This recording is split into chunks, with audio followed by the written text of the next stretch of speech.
it! Oh, you're not going to believe it. But tell us anyway! Okay, this way. I passed that, and I saw a vision, and God came to me. And I said, God, why am I so poor? Why am I so poor? God says, it's a very good question. You know, the whole world is supporting you because you're so righteous. I know that's my point. So why am I so poor? So God said, okay. That's what you got. Moses says, listen, can't you give me something? Can't you change it? I can make some good money. So God said, okay, here's what we can do. If you want, I can go and destroy the whole world and rebuild it, and maybe the next round you'll come up with a better mazel. You'll come up with a better fate.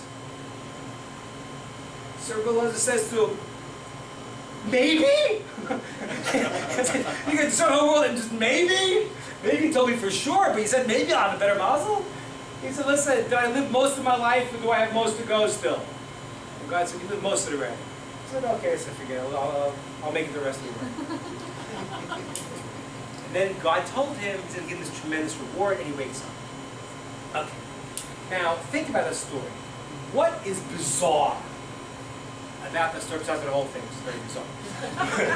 What is weird about it? How does that contradict what I just told you before? Think about it.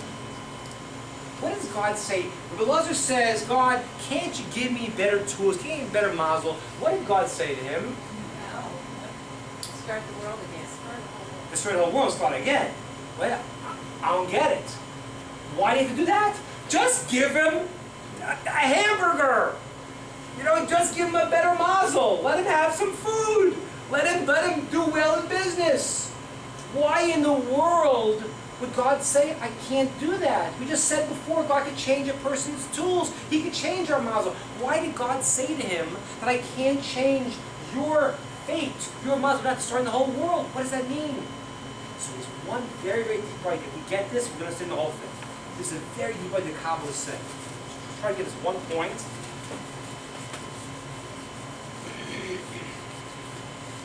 The Kabbalah says as follows. There is two types of mazel. There are two types of tools that you get. One is called your upper and your lower mazel. The lower mazel, okay, that's the mazel tachton, and your upper mazel. What does that mean? Your lower mazel is only a means to what? To the ends. What's the ends? The ends is your mission. What you have to do in life. The lower mazel can always change. The lower mazel is, if my mission is, let's say, is kindness. I have a unique thing about me, I can do tremendous kindness. So God might always change the tools that I get. Bigger ovens, smaller ovens. But sometimes, we're talking about a person's upper mazel. The upper mazel is not only a means, to the mission, you know what? The upper mazel is actually part of the mission. What do I mean by that? God told us like this. I can't change you being poor. You know why? Because your being poor is not just the tools for something else. Your poverty is your uniqueness in the world. You're going to show the entire world how a person who is poor and has difficulty, that's part of your mission. You're going to show how that person can be a happy, loving, giving person. That's part of your mission. If I change your upper mazel, which is part of your mission, I got to change the whole world. You know why? Because look at this. This is what we are. What am I drawing here? Can I tell what I'm drawing here? A what? No? DNA. Puzzle. A puzzle. There you go. A puzzle. Who said that? Very good. Puzzle. Very good. Puzzle. Now you go and you buy a 10,000 piece puzzle, you know, of someone's face. And you do it. And 10,000 pieces, and you're putting it together, and you got 9,999 pieces. And then, you know what happens? You're missing the nose. My small's got no nose. The whole puzzle's not good. What happens? Every single one of us has a unique mission that fits into the puzzle. Okay? We all have a unique mission that's only our mission, only we could do. And what happens is that you're giving tools to accomplish your mission. Sometimes you say to God, you do certain things, you pray, you act in a certain way, you change your name, various other things you could do, because I'm giving you new tools for your mission. But sometimes, like in this case, the person's mission is part and parcel of what they're given. They can't change that. For example, I'm going to ask you a question. Have you ever seen, what's it called, help me out. When someone, there's the Olympics, and then there is the Paralympics. Okay, the Paralympics. The Paralympics. You ever see the Paralympics? Yes. Okay? You know, you see a person who's a paraplegic who's in the Olympics, and you feel like a wimp.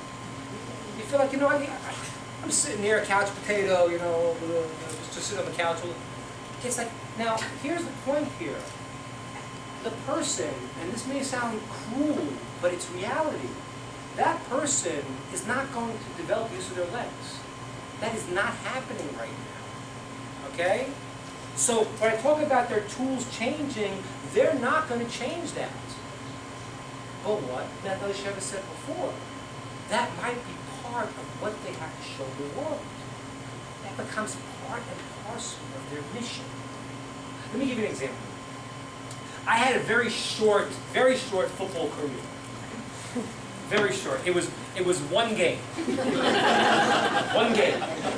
Very short. In college, I was first in the Stony Brook, and they had that intramural league, and I was playing my first day, and I was playing quarterback. Okay, we were playing against a team called Midnight Express.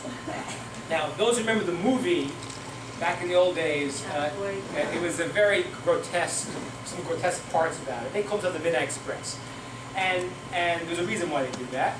And what happened was like this. I remember this to this day, like exactly. The first play of the game, I snapped, and I threw a beautiful pass. I could see it in my head exactly to this day. A beautiful pass right over the middle. The guy caught it, and it was, wow, that was great. And then I heard the defensive line saying, let's get this guy. And I spent the rest of the game with my face down in the mud. Okay? As soon as I got the ball, bam, like smashed. And then it's when my mother said, you know, you cannot play football anymore like I was a kid.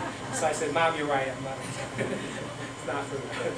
So now let's say, you know, after these games, you know, people watch the films of the game, see what happened.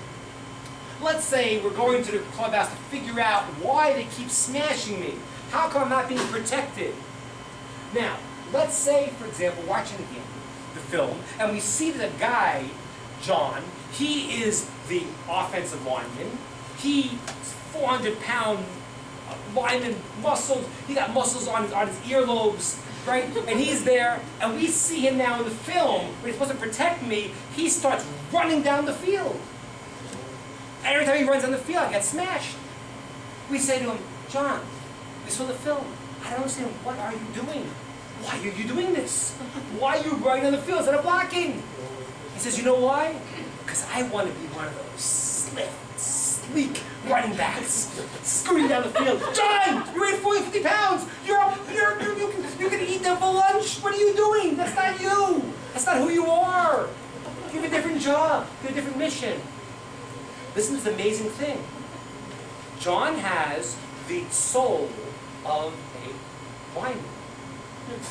Sometimes God gives you a certain muscle, certain tools, and that is part of what you have to accomplish in life. That's your unique mission. That won't change. That's who you are.